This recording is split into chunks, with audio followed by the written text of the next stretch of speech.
пандемии были отменены. Этим летом интинцев ждет насыщенная культурная программа, которая будет проходить в течение нескольких дней.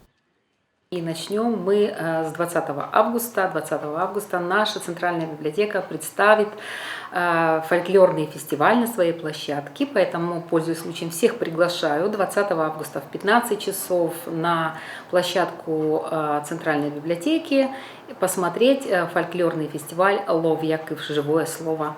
К слову сказать, этот фестиваль состоялся благодаря тому, что наша Центральная библиотека победила в проекте «Народный бюджет». И у интинцев будет прекрасная возможность посмотреть реализацию данного проекта. Они тоже участвовали, все мы участвовали, вся ИНТА участвовала в этом проекте.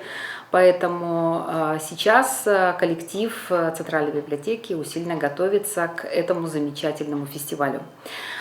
Затем 21 августа мы с вами перенесемся на площадь поселка Южный и посмотрим концертную программу «Край родной, навек любимый», который подготовлен нашими творческими коллективами. Самые крупные мероприятия пройдут непосредственно 22 августа в День Республики. Интинцев и гостей города ждут на центральной площади города. Здесь покажут все многоцветие севера, весь его национальный колорит. На площади имени Ленина будут расположены фотозоны, пройдет ярмарка мастеров, запланирована большая концертная программа. С утра точки общественного питания начнут уличную торговлю.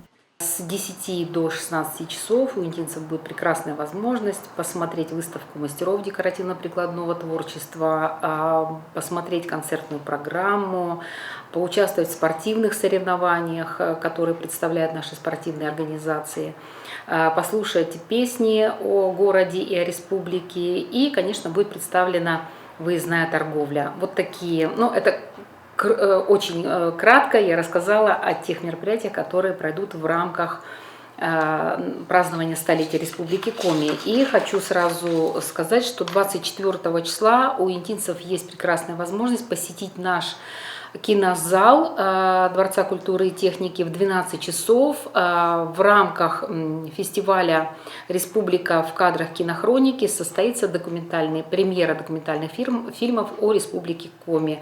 Посещение в данном случае бесплатно.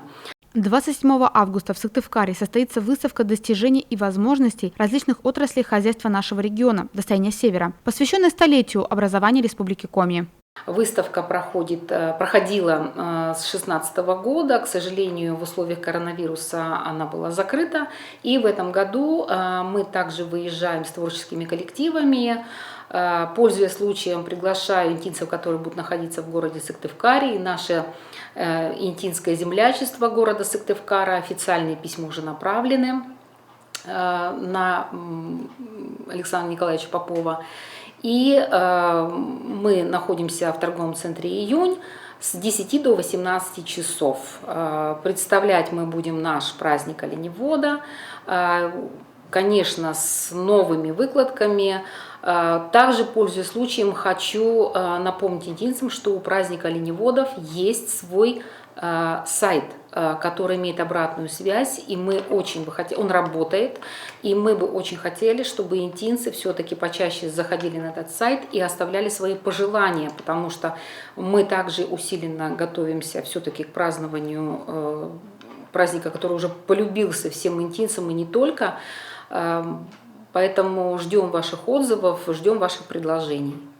ТРПКР – это визитная карточка Приполярья. Для того, чтобы лучше и нагляднее представить то, чем по праву гордится ИНТА, организаторы создадут фотозону, которая включает в себя баннер с изображением упряжки оленей и оленеводов. Здесь же состоится демонстрация фильма Тамары Прониной «Республика Коми. Олени», канала телепутешествия, в котором журналистка знакомит зрителей с архитектурными и историческими достопримечательностями ИНТы, рассказывает об оленей гонках и работе пастухов, описывает природу национального парка Юг-2. На выставке ИНТы будет представлена абсолютно новая продукция компании «Серпас», линейка сувенирной продукции праздника ТРПКР. Можно будет продегустировать мясную продукцию общества «Интинское», агрокомплекс ИНТА «Приполярное». Вокальное сопровождение интинской делегации на выставке «Достояние Севера», народный коллектив ансамбля песни «Сударушка».